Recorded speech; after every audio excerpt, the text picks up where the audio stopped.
Bonjour et bienvenue à cette démonstration de contraintes avancées dans SolidWorks. Donc aujourd'hui, nous allons faire quelques démonstrations concernant le projet suivant. Dans le fond, on avait un équipement ici qui sert à soulever une charge. Donc l'objectif de la démonstration, ça va être d'insérer un vérin hydraulique qui va nous permettre de faire le mouvement vertical qui va être ensuite transféré avec un bras de levier pour soulever une charge qui va être à une certaine distance. Donc, ce type de projet-là pourrait servir à plusieurs choses. Donc, entre autres, soulever des charges très lourdes, entre autres, par exemple, dans ce cas-là, l'objectif du projet, c'était d'arracher des souches, donc arracher là, des racines d'arbres. Donc, comment on va faire ça? Premièrement, on va regarder l'équipement qu'on a à insérer dans notre assemblage. Donc, ça, c'est notre assemblage SolidWorks. Si je m'en vais à la fenêtre du vérin, donc voici le vérin hydraulique de type 20 tonnes qu'on va retrouver un peu partout, là, dans les quincailleries, etc. On peut acheter ce type d'équipement-là. Et puis, nous, on va commencer par préparer notre vérin pour être capable de justement faire les mouvements nécessaires, puis aussi faire certaines fonctions de contrainte pour notre démonstration. Donc, premièrement, on va ajuster la longueur de la tige. Donc là, vous voyez ici dans mon assemblage, j'ai une tige qui peut pivoter dans toutes les directions. Ça, c'est quand même réaliste, là. Ça ressemble à ça dans ce que vous pourriez acheter. Et puis aussi, donc c'est la course du vérin que nous, on va ajuster. Donc ça va être notre première contrainte avancée qu'on va utiliser. Ça va être une contrainte de distance limite. Donc, ce qu'on veut, c'est un mouvement réaliste qui va me permettre là, de déplacer la tige du vérin avec un blocage en hauteur maximum puis en hauteur minimum.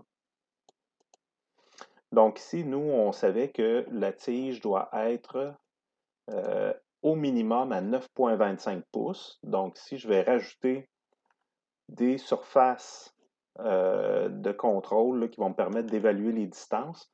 Donc, on va aller premièrement choisir dans les contraintes avancées. Ici, vous voyez dans les contraintes mécaniques standards, etc., on a la section avancée.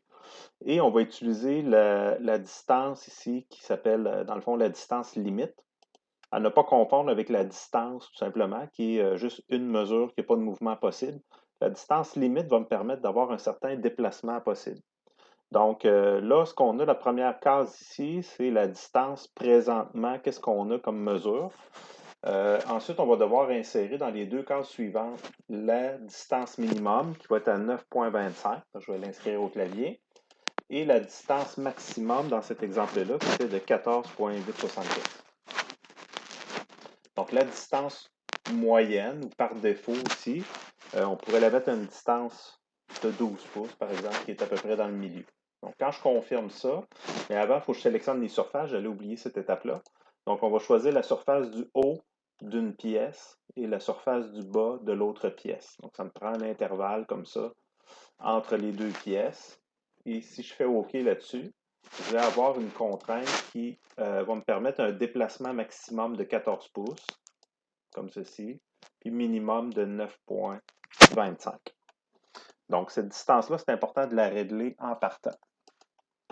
Donc, ça, ce serait une première étape dans notre démonstration. Maintenant, deuxième étape, on va aller dans la section, dans l'assemblage principal de la dessoucheuse. Et puis ici, je vais tout simplement rajouter, là, faire une insertion de mon assemblage pour le vérin hydraulique. Donc, le vérin est situé dans mes choix possibles. Puis là, je vais lui faire une rotation au préalable. Donc, moi, je vais avoir un vérin qui sera installé avec la manette de commande qui va être orientée dans cette direction-là. Donc, ça va faciliter mon travail, tout simplement pour l'orientation. Donc, ça me permet d'avoir un vérin qui est déjà bien orienté. Et ensuite, je vais devoir ajouter des contraintes. Puis c'est là que je vais vraiment fixer le vérin en tant que tel. Donc, première chose que je vais faire, c'est que je vais le fixer en hauteur. Donc, je vais venir mettre une contrainte coïncidente entre les deux surfaces ici pour lui donner la bonne hauteur, comme ceci. Puis là, ça va me permettre de bloquer, on peut dire au moins un mouvement possible. Ensuite, je pourrais aussi lui donner une contrainte coaxiale entre la tige du vérin et le bras de mon mécanisme, comme ceci. Et là, ce qu'on remarque, c'est que tout est fixe. Donc, SolidWorks me dit que ce n'est pas possible de faire un déplacement à partir de ça. En largeur, c'est possible de faire le déplacement, mais pas en hauteur. Donc, qu'est-ce qui se passe ici? Normalement, mon vérin devrait être capable de se déplacer en hauteur. Et là, ce n'est pas le cas, comme on peut constater. Le problème avec ça, c'est que par défaut, SolidWorks importe les assemblages, les sous-ensembles, les importe comme étant des assemblages fixes. C'est un choix qui a été fait là, pour les concepteurs du logiciel, mais ça va dépendre des fois. Là, souvent, ça va être du mobile aussi qu'on va avoir. Donc, ce qu'on va faire, c'est qu'on va aller sélectionner notre assemblage. Donc, vous le voyez ici, sélectionné dans la liste des fonctions. Et avec le bouton droit ou le bouton gauche, on va aller choisir l'option Rendre le sous-ensemble flexible. Okay, donc, on le voit ici. On a aussi, si je ne me trompe pas, on l'avait dans des menus. Là, je ne le vois pas présentement, mais on a la fonction ici qui est graphique, là, donc ça, c'est très facile de venir choisir cette option-là. En cliquant dessus, on se trouve à libérer la possibilité de faire des mouvements avec le vérin. Donc, on va le voir ici, la tige va devenir mobile. Ça va être vraiment important pour le projet qu'on fait actuellement, où on a des vérins hydrauliques comme ça qui doivent se déplacer. Donc, ça, c'est une autre fonction qui va être nouvelle aujourd'hui. Donc, rendre les assemblages flexibles, ça va être très important. Au début, on a vu définir des distances limites où il va y avoir un mouvement possible, mais qui est limité. Et ensuite, on est venu libérer ou rendre flexible notre assemblage.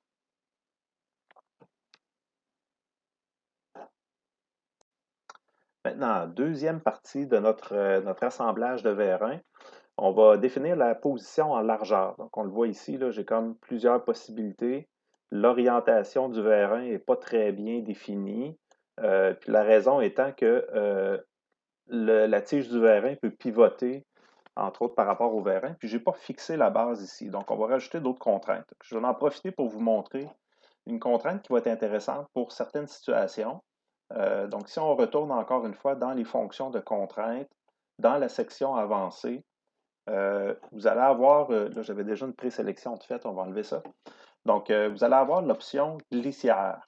Donc, la contrainte de glissière va me permettre de faire centrer des pièces une par rapport à l'autre très facilement. Donc, moi ici, si je sélectionne les deux surfaces de chaque côté de la pièce, ensuite, je vais sélectionner les deux côtés de la pièce avec laquelle je veux qu'elle soit alignée comme ça.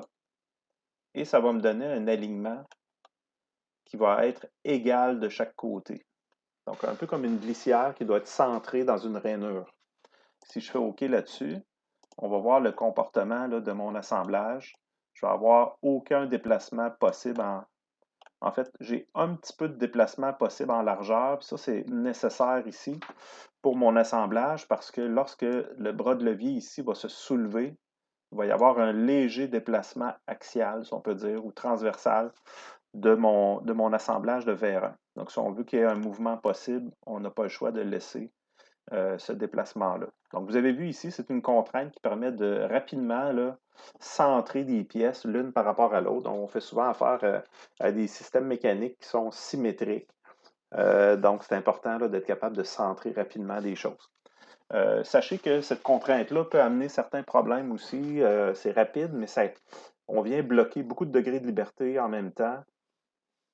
Donc, ça pourrait amener certains problèmes au niveau de l'assemblage.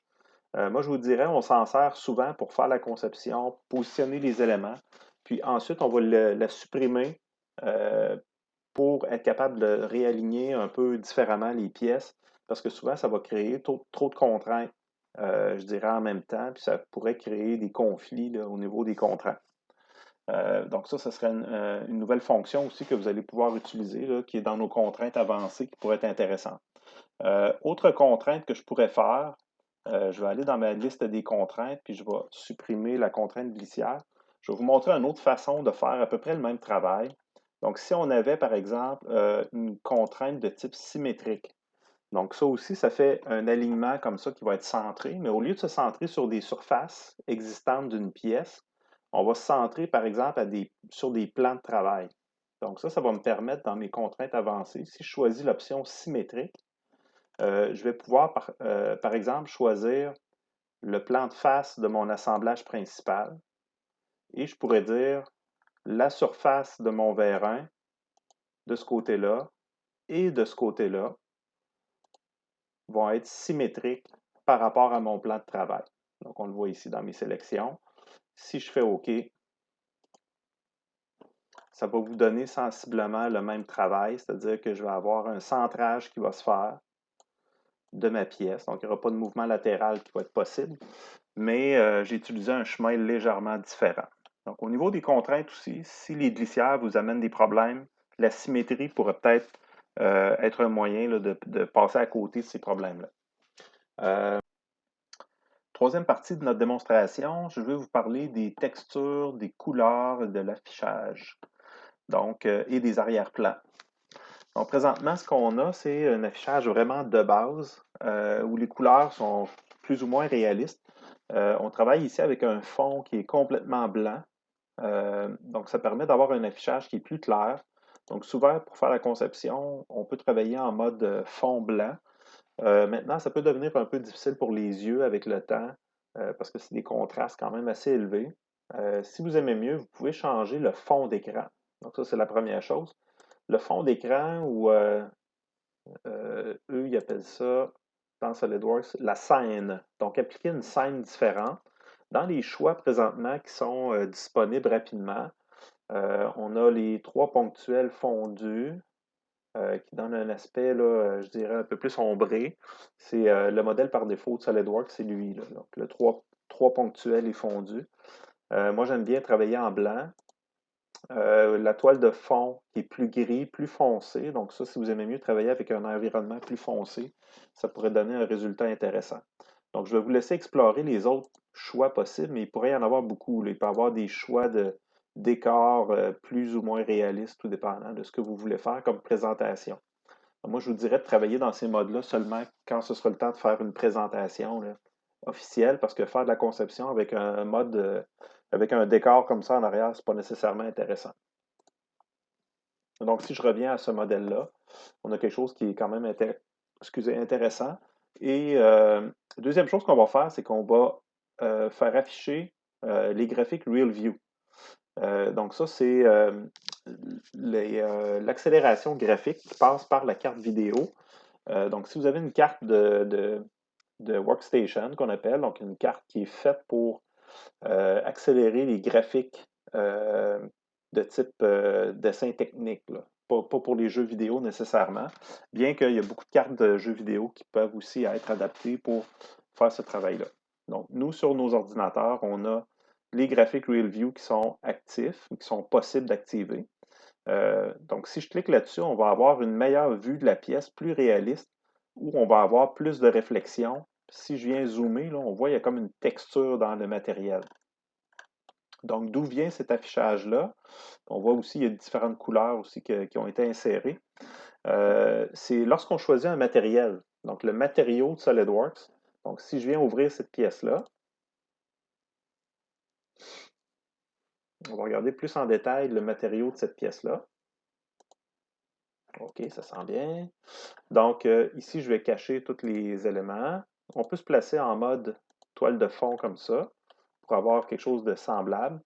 Et puis, je vais jouer avec les matériaux ici, premièrement. Donc, avec les matériaux, vous savez qu'on peut changer le visuel, dans le fond, de la pièce. Donc, par défaut, on est sur de l'acier AISI 1020. Ici, donc, vous voyez là, de proche, là, on voit un peu l'effet de l'acier. Si je prends de l'acier galvanisé, donc là, on a vraiment une apparence de finition galvanisée, et ainsi de suite. Donc, il y a des matériaux qui sont assez réalistes, là, comme le bois, par exemple, peut avoir une texture de bois. Donc, c'est tout simple, là, juste à choisir le bon matériau, puis on va avoir l'affichage en conséquence. C'est sûr que si on n'affiche pas les graphiques RealView, c'est moins réaliste un peu à l'écran. Maintenant, si je retourne à l'acier, on peut aussi jouer avec les couleurs. Donc, les couleurs d'un objet, vous avez sûrement rencontré différents, ou fait des tests déjà avec ça. Avec les couleurs, on peut jouer sur plusieurs choses. Donc, premièrement, si je choisis la pièce au complet, je peux choisir toute la pièce ici dans la liste des fonctions, faire bouton droit et activer l'option d'apparence. Dans les apparences, vous pouvez changer beaucoup de choses, mais lorsque c'est pour la pièce au complet, là, présentement, j'ai une apparence qui est déjà activée, donc on le voit avec la petite sphère grise ici, qui correspond, c'est comme un aperçu de la couleur de ma pièce, dans le fond. Alors, ce que je vois ici, c'est que c'est une couleur d'acier gris. Si je veux, je peux éliminer cette texture-là avec le X rouge qui est à côté, ou encore je peux juste le sélectionner au niveau de cette pièce-là, puis changer qu'est-ce qui va se passer pour cette pièce-là. Donc là, présentement, c'est la texture qui a, on peut dire, priorité là, dans mon affichage. Si je choisis une couleur, donc là, il va me rajouter une couleur, mais je devrais garder la texture d'acier. On le voit un petit peu, là, c'est pas super clair, mais on voit qu'il y a comme une texture là, sur le matériel, sauf que la couleur a changé. Donc, j'ai gardé la texture d'acier, mais j'ai changé la couleur pour une couleur rouge. Donc, vous avez une palette de couleurs ici qui est assez détaillée. Si vous en voulez encore plus de choix, on peut vraiment cliquer dans la zone ici, là, où là, j'ai comme une infinité de choix de couleurs que je peux faire. Donc, ça, c'est appliqué à la pièce au complet. Maintenant, si je veux changer la couleur d'une surface seulement, je peux sélectionner la surface, aller dans les options de couleur, et là, je vais avoir le choix de changer pour la surface, pour la fonction d'extrusion, pour le corps au complet, si mon corps est fusionné ou pas fusionné, tout dépendant, ou pour la pièce complète. Là, pour la pièce complète, j'ai déjà fait un changement, je l'avais mis en violet comme ça. Mais là, moi, si je veux que cette surface-là, seulement la surface, devienne en couleurs différentes, mais là, je pourrais sélectionner, par exemple, du jaune. Mais juste pour cette surface-là. Je pourrais aussi sélectionner dans la même fonction d'autres surfaces. Par exemple, la surface en dessous ici que je veux jaune, etc. Donc, ça pourrait simuler qu'il y a certaines parties de la pièce qui seraient peinturées pour faire ressortir certains détails là, techniques, là, par exemple, ou ça peut être juste une question esthétique ou design. Maintenant, autre chose que je peux faire, c'est insérer des textures. Donc là, présentement, j'ai changé des couleurs avec la petite sphère de couleurs là, pour les apparences. Maintenant, si je m'en viens à côté ici, dans la banque de données des apparences, là, on peut aller chercher d'autres choses en termes de fini de surface. Donc, par exemple, si je veux un fini en chrome, donc là, ce serait possible d'aller chercher, on vous donne des aperçus ici, là, différents types de chrome que je pourrais avoir.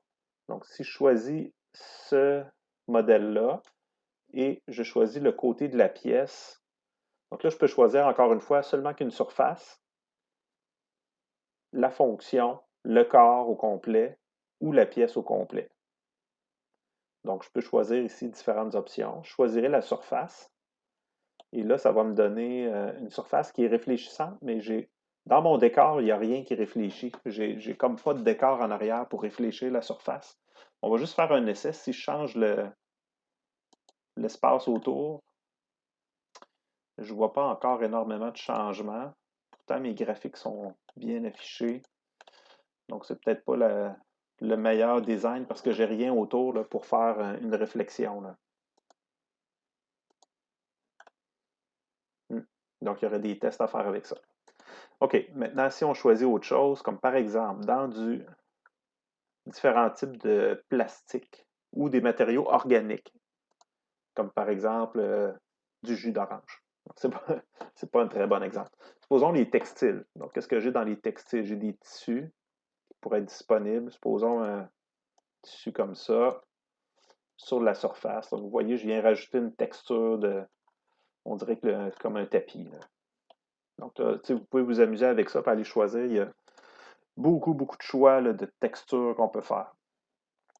Maintenant, ça m'amène à vous parler d'autres effets qu'on peut rajouter. Par exemple, sur ma pièce, je pourrais utiliser d'autres options ici, comme par exemple rajouter des ombres. Donc, rajouter l'ombrage de ma pièce qu'elle ferait sur le sol, ça pourrait être une idée. L'occlusion ambiante, ça rend la pièce un peu plus réaliste encore. Donc, ça fait certaines ombres à l'intérieur de la pièce. Donc, ici, c'est peut-être moins apparent. à cause des couleurs de ma pièce. Là, si j'ai envie de revenir en arrière et remettre ça tout en type acier standard, là, vous avez juste à aller sur la pièce et faites un X sur enlever toutes les apparences. Voyez-vous, là, je reviens avec un mode standard. Donc là, on va voir un peu mieux la différence d'occlusion ambiante. Qu'est-ce que ça fait pour notre pièce? L'occlusion ambiante, dans le fond, c'est comme des ombrages créés par la réflexion de la lumière sur la pièce. Donc, si je l'enlève, vous voyez, la pièce est un peu moins réaliste. Puis si je le rajoute, il y a comme des ombrages qui se font là, à différents endroits, qui fait que la pièce a l'air un peu plus réaliste. Ça prend quand même pas mal de ressources à l'ordinateur, donc je vous demanderais d'y aller quand même assez vraiment juste pour les présentations finales qu'on va travailler avec ça. Autre chose qu'on peut faire aussi, c'est ajouter de la perspective. Donc ça, c'est une déformation visuelle qui donne encore là plus de réalisme. Donc si je retourne à mon assemblage complet,